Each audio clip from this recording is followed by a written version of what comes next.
Alright, this is part 2 of making going from animated model to Blockbench to modular warfare. Last time was just sort of showing how to animate in Blockbench. This time I'm going to show you what to do to get it into Blender. So, I said at the end, of course, you got to make sure you set up your timeline here. You can do this part in Blender, but it's better if you just go ahead and do it here. So all you gotta do now is you just delete. You gotta delete the extra animations because it will confuse the export.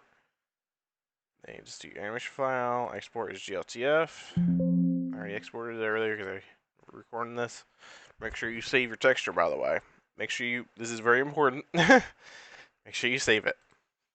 So you go into Blender. There will normally be like a cube and camera and stuff. Just delete all that. Doesn't really matter. So it's import. So what you need to do is file, import GLTF. Go to where your file's saved and import it. Now I'm going to scale this up just a tad. And, which is S, by the way. Do that. It's S, and then you. So now what we need to do, we need to rotate it 90 degrees. So rotate. And then got this loop part. Hold Control, click, and then drag. And you can see on the top left it says rotation. Do 90. This is assuming it's facing. This is assuming it's facing north. Actually, look at that. I don't need to do that here. That's assuming it's facing north. Now, it's not in this case. So, it's actually facing the correct direction in this case.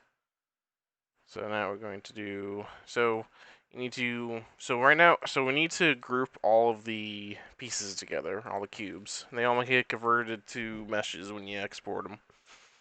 So we need to select the first mag, hold shift, select the second part, and then Control J, and then that'll group them together. So now it's all just one piece. And I'm going to press F2. You can double click too if you want to. And this needs to be ammo model. The only parts you really need to make sure you name correctly are attachments and like mags and stuff. So we're going to pair these together. Bolt. You can also do it for simplicity. In my case, I'm just going to call them things that I need. This is gonna be gun. So you can name things if you want. I'm not going to because you don't. Not really necessary. Just gonna make the grip part of the gun. There you go. Left arm and right arm. You can get these. You can either make them yourself or you can get them from the animated pack. They're automatically UV'd in the animated pack. I don't really need anything crazy with that. You can see how they're named here. Muzzle. So the muzzle is going to be replaceable on this model. So I need to call it default barrel. Oh. Model. On. Default 2 R's. Then sights need to be default scope.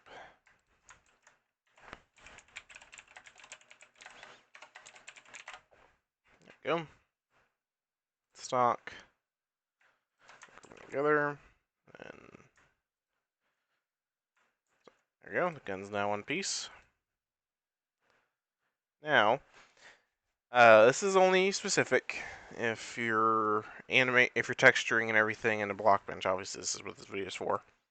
So if you click this button, it will show you what your weapon looks like textured and everything. So for some reason, no idea why, whenever you export GLTF from Blockbench, it flips the textures in the UV for some reason. You need to fix it. Now, fixing it is extremely easy. So it's A. You just press A. Hold Control, and then just click a random mesh in your selection. Go to UV editing. Top part will say UV. You mirror Y-axis. Hold on. Help you selected everything. Select everything again, so you just gotta press A again. UV mirror. And you can do that for the image too if you like. You don't necessarily have to here, but it's just good for, consistency, make sure everything's looking good.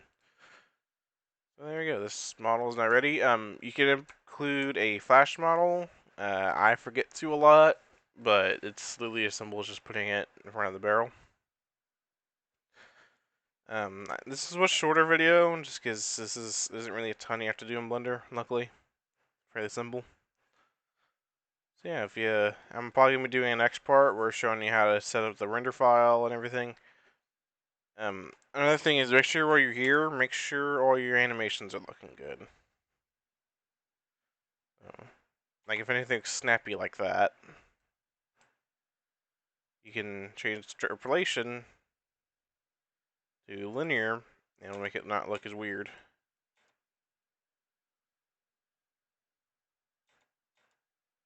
Everything's looking good. Hold on. You can change the end to it'll loop.